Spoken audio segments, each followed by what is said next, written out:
Au nom du Père et du Fils et du Saint-Esprit. Chers paroissiens,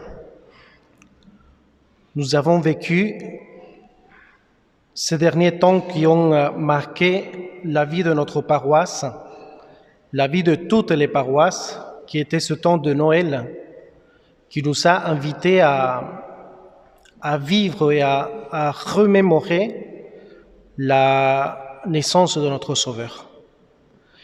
Pour nous, les paroissiens d'ici, du Luc, ainsi que ceux du Canet, nous l'avons vécu avec beaucoup de joie dans ces cérémonies que nous avons participé, les moments de prière, de confession, les moments de formation, etc., qui ont marqué une intense vie spirituelle pour nous préparer à la naissance du Sauveur. Et c'est incroyable que pour le début de ce temps ordinaire, vous savez, nous avons changé de couleur, enfin la chasuble, le Père il est de la même couleur, il ne change pas. Mais c'est incroyable que l'Église nous propose maintenant cet évangile qui nous rappelle une rencontre qui va marquer à jamais la vie des apôtres. C'est en fait la première rencontre et l'appel, c'est-à-dire la vocation des apôtres. Vous avez entendu, je ne vais pas répéter tout l'évangile, mais nous sommes en face en fait d'une personne avec un regard qui va pénétrer ces personnes qui étaient intéressées pour lui. Alors que vous avez remarqué, c'est un peu amusant, mais il y a deux des apôtres qui vont devenir les apôtres, qui vont le suivre en cachet en fait. Ils étaient un peu derrière eux, imaginez-vous dans les petites rues de ces petits villages, où ils étaient derrière à voir qu'est-ce qu'ils faisaient, où habitait Jésus. Et dans ce contexte, dont nous rappelle l'apôtre Saint Jean, le premier mot de Jésus, que vous avez entendu, j'imagine bien, dans cet évangile. Que cherchez-vous ? C'est la seule chose qu'il va dire Jésus au début. Que cherchez-vous ? Maître, où habites-tu ? Venez et vous verrez. Alors cette expression bien forte du Seigneur, que cherchez-vous ? C'est en fait la première question pour comprendre toutes sortes de vocations, soit la vocation au sacerdoce ou à la vie religieuse, comme notre vocation à la vie du mariage, ou la vocation que Dieu nous a accordée dans notre vie. Pourquoi je vous dis cela ? Parce que cette expression « que cherchez-vous » s'adresse à chacun de nous. Que cherchons-nous dans notre vie ? Autrement dit, quels sont nos désirs ? Quelles sont nos aspirations ? Quel est le sens de notre vie ? Que cherchons-nous aujourd'hui dans la vie et dans l'étape de notre vie dont nous nous trouvons aujourd'hui ? Nous pouvons rajouter que cherchons-nous dans la vie de famille ? Que cherchons-nous dans la vie du travail ? Que cherchons-nous quand nous sommes avec nos amis, quand nous sommes, par exemple, même ici à l'église ? Dernière question, pour ne pas vous casser la tête avec tant de questions. Quelles sont nos priorités ? En réfléchissant à cela, à quelle est ma priorité, vous allez tout de suite comprendre en fait quelle est la vocation à laquelle Dieu vous appelle. Être disciple de Christ veut dire entrer dans une nouvelle aventure, dans un changement de notre façon de vivre. Pierre, qui était un pécheur, comment s'appelait Pierre en fait ? Vous vous rappelez, j'imagine bien. Simon. Et à Simon Bar-Jonas, Jésus va lui changer de prénom en disant « Tu es Pierre ». Pierre, que ça veut dire la pierre, parce qu'il est le fondement de l'Église. Alors Jésus va faire avec nous et avec chacun de ses apôtres cet appel fort pour changer tout notre système et toute notre vie en fait. Pour suivre le Christ jusqu'au bout. Quand nous comprenons cette expression « que cherchons-nous » et quelles sont nos priorités, Alors passons aujourd'hui à la 12e question, au sujet de la vocation. Je parle notamment de la vocation dont nous avons tant besoin, que c'est la vocation sacerdotale et religieuse. Et aujourd'hui, je fais une sorte de, comment dirais-je, d'apologie de notre vocation. Parce que la vocation sacerdotale et religieuse, aujourd'hui, elle est attaquée plus que jamais. Regardez tous les médias possibles, qui ne soient pas catholiques bien entendu, on va toujours parler mal de l'Église, du sacerdoce ou de la vie religieuse en général. Combien de prêtres ont été touchés par des scandales? Il y a eu des scandales. Il y a eu des péchés qui ont touché le cœur de l'Église. Mais dites-moi encore combien de prêtres donnent vraiment leur vie au service de l'Église et au service de Dieu? Combien? Et qui en parle de cela? Qui en parle des prêtres et des sœurs qui se dévouent au service de l'Église? Personne. Ou très peu de gens parlent de cela. Mais s'il y a un prêtre qui tombe, s'il y a une sœur qui tombe, c'est à la une de tous les journaux et de tous les réseaux Internet. Je me trompe ou pas?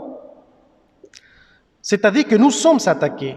Le célibat sacerdotal est attaqué aujourd'hui. On ne comprend pas comment un jeune garçon, une jeune fille peut quitter sa famille et peut quitter tout pour le service des autres. Alors pourquoi on a si de mal à comprendre le célibat sacerdotal, à comprendre de tout quitter pour suivre le Christ? C'est tout simple. C'est tout simple. Si la société actuelle n'arrive à comprendre cela, c'est parce que la société actuelle nous vend aujourd'hui que le plaisir, qu'une vie pleine de belles choses, et au-delà de cela, on ne pense jamais à vivre pour les autres et être généreux envers les autres. Alors, une vie complète au service de Dieu, c'est quoi ce truc-là, pardon l'expression? Quitter notre famille, quitter nos projets, quitter tous nos désirs et tout ce que nous avons vécu ou nous avons voulu pour notre vie, tout simplement pour servir ou croire à quelqu'un qu'on n'a jamais vu et jamais rencontré, c'est fou. Combien de personnes se posent la même question? Est-ce que ça vaut la peine, mon père, ma sœur, de tout quitter pour venir ou pour aller dans d'autres pays, loin de votre famille, loin de tous vos désirs et de vos projets? Est-ce que ça vaut la peine? Oui, ça vaut la peine. Ça vaut entièrement la peine. Et aujourd'hui, s'il y a une seule personne qui se confesse aujourd'hui en cette messe, je pourrais vous dire que toute la vie de Père Jacques qui est en train de confesser vaut la peine d'être vécue, parce qu'il a sauvé une seule âme. Si une seule personne se convertisse grâce à la parole d'un prêtre, à l'exemple d'un prêtre et d'une sœur, je peux vous dire que ma vie a valu la peine d'être vécue en tant que prêtre. Alors je vous dis, oui, le célibat sacerdotal, la vie religieuse, les prêtres et les sœurs, oui, ça vaut la peine de les savoir. Et ça vaut la peine de faire tout notre mieux pour qu'il y ait encore des vocations sacerdotales et religieuses. Alors vous pouvez me dire, oui, mais mon père, vous êtes prêtre. Bien sûr que vous allez défendre la vocation sacerdotale et religieuse. Non, bon, bien sûr que oui. Mais il n'y a pas que ça. C'est pour notre bien commun. Essayons de personnaliser cette idée de la vocation. Voyons ce que nous avons ici dans la paroisse. Bon, juste parler de notre vécu ici en paroisse. Nous avons des prêtres qui viennent de l'étranger, qui parlent le français, je ne sais pas comment, mais au moins vous comprenez, non? Vous arrivez à comprendre? Il y a un accent fort, mais vous arrivez à comprendre. Vous savez, aujourd'hui on n'a qu'une seule sœur, sœur Rouen. Mais vous savez, 5 sœurs ici dans la paroisse. Vous n'êtes jamais posé la question pourquoi sœur Rouen a quitté son pays, l'Amérique, les États-Unis, le pays, Pourquoi il a quitté les États-Unis pour venir en France? Pourquoi une fille, je ne sais pas quel âge elle est entrée sur Rouen, je ne me rappelle plus, mais pourquoi une jeune fille quitte sa famille, quitte tout pour suivre le Christ? Qu'est-ce qui a poussé à Père Jacques, à Père Anthony ou au prêtre que vous connaissez à quitter tout ce qu'il savait? Moi, quand j'étais petit, je voulais être médecin. Et j'ai fait tout pour devenir médecin. Après, j'ai fait une autre carrière, rien à voir. C'était administration des entreprises. Que j'ai travaillé dur et dur, 3 ans d'université pour avoir mon diplôme. J'ai tout quitté. Du jour au lendemain, je me suis dit, je ne vais plus continuer à faire ça. Je sais que Dieu m'appelle à quelque chose. Et c'est pareil pour tous, ceux que vous connaissez et tous les prêtres que vous connaissez ici. Nous avons la joie d'avoir Père Pitomède, qui est un de nos aînés, un prêtre, qui a déjà, je ne sais pas combien d'années, mais beaucoup d'années de sacerdoce. Vous savez des jeunes prêtres, vous savez des jeunes sœurs. Alors la question se pose toujours aujourd'hui. Pourquoi la vocation? Pourquoi suivre le Christ? Parce que ça vaut la peine d'actualiser et de redonner sens à la vie d'aujourd'hui et faire revenir les gens, les familles et les enfants vers Dieu. Petit service à vous demander, c'est que cette tâche d'évocation, c'est une tâche à nous tous en fait. Nous devons prier tous pour qu'il y ait des vocations sacerdotales et religieuses. Nous devons prier pour que nos églises se remplissent encore. Regardez, hier par exemple, on a eu une réunion avec nos enfants de chœur. Je pense qu'aujourd'hui, ils sont beaucoup plus sages que jamais. Pourquoi ces enfants de chœur, qui pourraient faire ce qu'ils veulent le dimanche, pourquoi ils viennent avec leurs parents et prennent 1 heure ou plus d'1 heure à venir et prier ici? Pourquoi il y a ces jeunes filles qui viennent à servir, à faire des capellines pour aider les prêtres à la messe? Pourquoi il y a ces petites filles et ces petits garçons qui sont dans notre église et qui sont dans la salle à côté? Pourquoi ils viennent à la messe et pourquoi vous venez à la messe, en fait, si vous pouvez faire une autre chose les dimanches? J'entends dire parce qu'on est obligé pour papa et maman. Non, j'espère pas. Parce que nous suivons le Christ. Et la tâche de prier pour les vocations sacerdotales et religieuses, c'est pour nous tous. Comment transmettre notre foi? Je m'adresse maintenant, pour terminer, à tous les parents et grands-parents. La transmission de la foi et de la vocation, c'est à nous tous.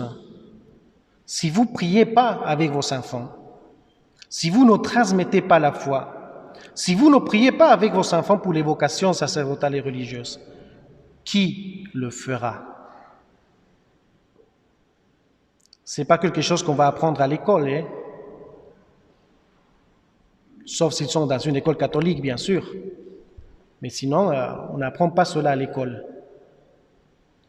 Si ce n'est pas nous à prier et à faire prier et à semer dans nos foyers l'amour envers Dieu, personne ne le fera. La famille est la première église. Comme disaient les papes, c'est l'église domestique. Et c'est à la maison qu'on apprend à aimer et à connaître Jésus davantage.